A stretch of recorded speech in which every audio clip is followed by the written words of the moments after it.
Sebab kita tahu kat Malaysia ni macam ada yang daripada broken family, ada yang rumah tangga diorang tak okey. Alright, Ara memegang watak Maria di dalam cerita Seadanya Kita. And sebagai Maria ni, dia adalah seorang sahabat yang sangat baik, yang sangat supportive, yang selalu ada di belakang Alani, which is Emma Mek Embong, yang sentiasa menjadi tulang belakang Emma Mek Embong dan kawan yang sentiasa memberi semangat kepada Emma, which is Alan.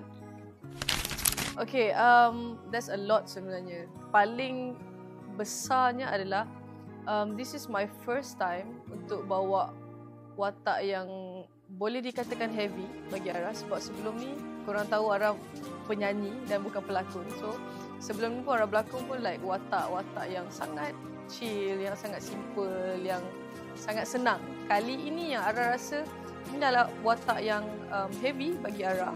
Alhamdulillah, Ara try untuk deliver sehabis baiklah dalam cerita ni.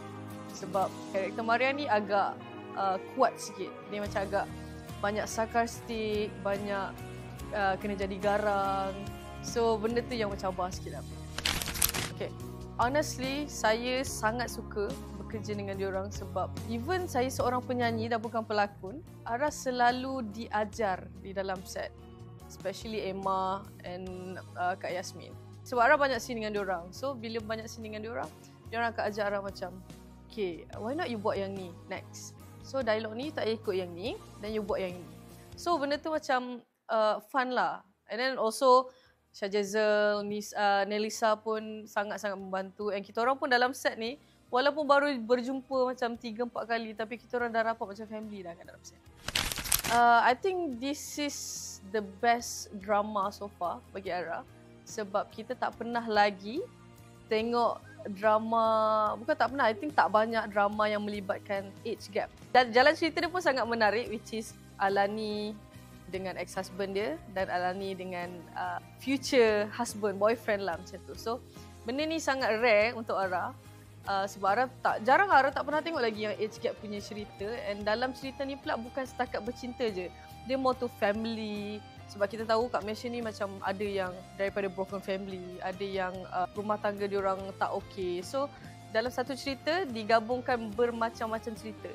So that's why korang kena tonton Seadanya Kita. Dan lagi satu sebab ada Ara. Sangat sedih. Age gap, umur. Satu lagi strong, kuat. Okay, 5 perkataan. Garang, bossy, sarcastic, supportive, and the last one is sahabat.